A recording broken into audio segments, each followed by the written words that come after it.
Welcome back to another episode of Way Too Wifey. I'm your host, Respectfully Gabby, and in this podcast, we talk all about dating and relationships in this modern day. If you have not done so already, please hit the subscribe button, turn on your bell notifications so you'll never miss another episode. And if you're watching this on Spotify, Apple Podcasts, anywhere else you can find podcasts, please leave that 5-star rating. And if you've already done so, thank you so much. I really appreciate you. Thank you. I have such a huge announcement at the end of this video, so if you are interested in changing your dating life, please watch until the end of the video. This podcast episode is brought to you. Not only this podcast, actually, this entire podcast is dedicated now to every single man that has ever broken my heart or made me feel useless or disappointed me in some way. I hope that none of you are watching this truthfully, but if you are, I'd like to thank you. Let's bring it back to the start. I feel like I've always been, and I've said this before in my podcast, but I've always been a type of lover girl, right? Like I've always romanticized the love. I remember having crushes when I was like super young, or the guy that helped me learn how to swim. Like I just remember having crushes so early on. I loved boys. I loved talking about boys. I just love like the idea of a relationship, and I became quite obsessed, I think, with psychologically how we get into relationships and how we form relationships and what a healthy relationship looks like versus toxic. I have learned so fucking much throughout the years. I wouldn't have been in this position today had it not been through all of the lessons that I have been put through. The main people that really stuck with me, really pushed me to the next level of healing, and really pushed me to that like self-actualization. So let's start at the very beginning, the puppy love. Thank you so much for teaching me that even though the relationship feels like you're my best friend, like you are the number one thing in my life, I love you so much, I have so much love, we have so much fun together, we do the best things, we have this amazing connection. Despite all of that, he could still go out and cheat on me and lie to me and do all of these sneaky things. And it really wasn't until later that I learned that's not healthy. Even though we have this amazing connection, he helped me realize that despite having all of that, it matters more about how you're feeling in the relationship. I was constantly on edge, constantly scared that he's going to cheat on me, constantly looking at what he's doing, questioning him. I don't want to be anxious in a relationship, and that's something that I know now.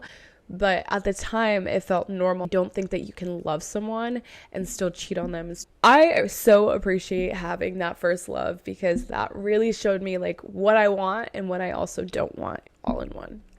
So thank you.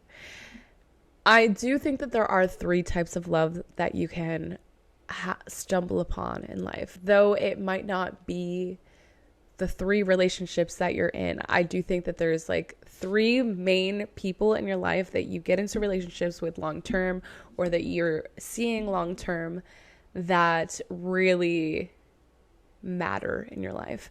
So the first one, puppy love, mentioned that. Second one is like the karmic bullshit that you have to be put through. And like this one is such a play on like your parents too. I don't know if you guys have experienced this, but notice your parents' patterns and what they went through. If it's healthy, then like it's healthy. But that second relationship always models what your parents are going through and like or went through, or whatever the case may be. The model of a relationship that you had early on in your life, you might find your soulmate that one time and be done with it. Honestly, for me anyway, and I know for a lot of other people, it's always the third person that they get to that really like hits. But that second one is like the lessons that you have to learn in order to get to that next phase. And the second one for me was my next relationship. And that was years of back and forth, years of feeling anxious and on edge. And like, he really didn't give a fuck about me. I mean, he did, but like, he didn't show it the way that I needed him to.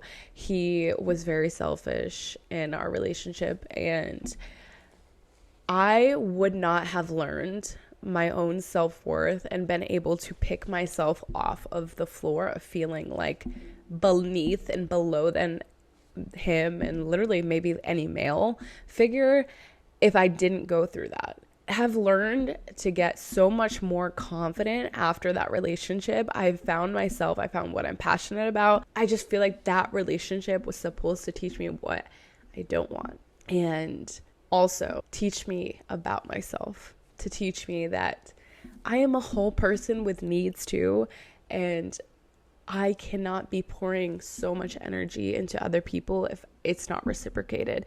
So thank you for teaching me my self-worth and my confidence and everything, because I would not be here if it wasn't for that relationship. But haven't met the soulmate yet.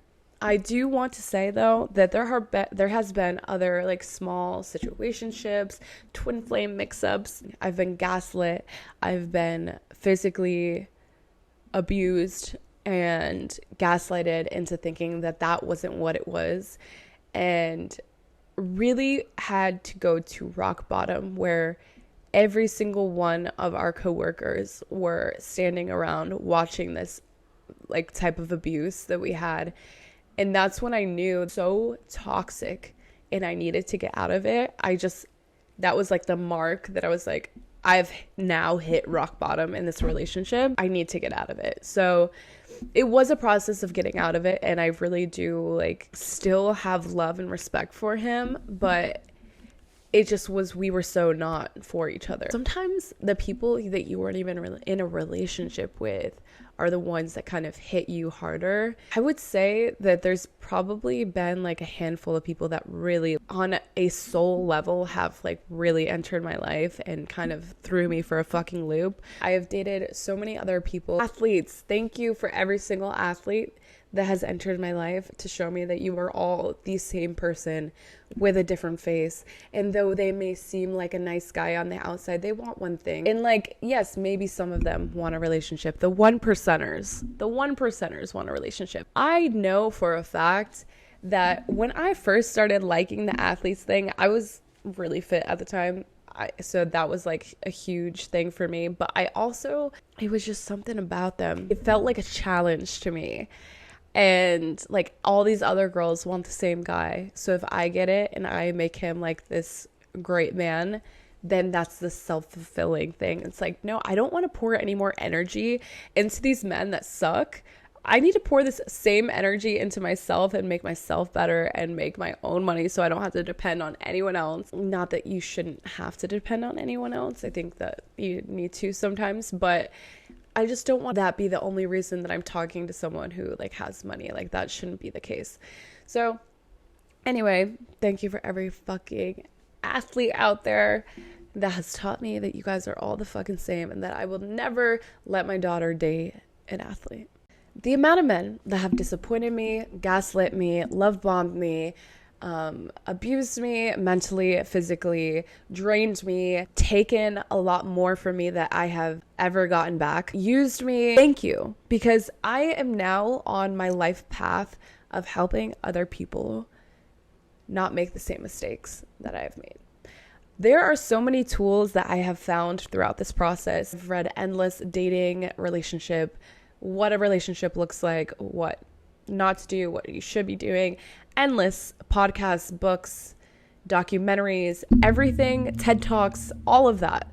I have gone through it all. I swear to God, I have taken in as much content as I possibly can. And I now have the necessary tools in order to date effectively. If you are struggling in your dating life and you need it to get back on track, you are tired of running into the same person over and over again, you're tired of the love bombing, the gaslighting, the ghosting, the not getting any word back, the people using you for your body, the whatever you are going through, I have been there. I've done it all before. I've worked through all of this shit. Not only for me, but I have also helped all of my friends through these types of things. So if you are struggling and you would like to get your love life back on track, there is a link on my bio to fill out a questionnaire to apply to work with me. So please fill that out. I'm actually really excited to get started. I have been through a lot of shit, okay? And I have worked through all of it. And I think in the most graceful and peaceful way possible. And I want to give you the tools and the resources too in order to be more successful in dating and hopefully attract the best person, your soulmate, into your life. So if you'd like to work with me, hit that link in my bio. I have been thinking about doing this honestly for over a year now. I have mentioned it to very few people, but if you have even thought about dating coaching, if you want to learn more about it or have questions about it, please reach out to me and that is it really for this week's episode. And I will see you guys all next Tuesday.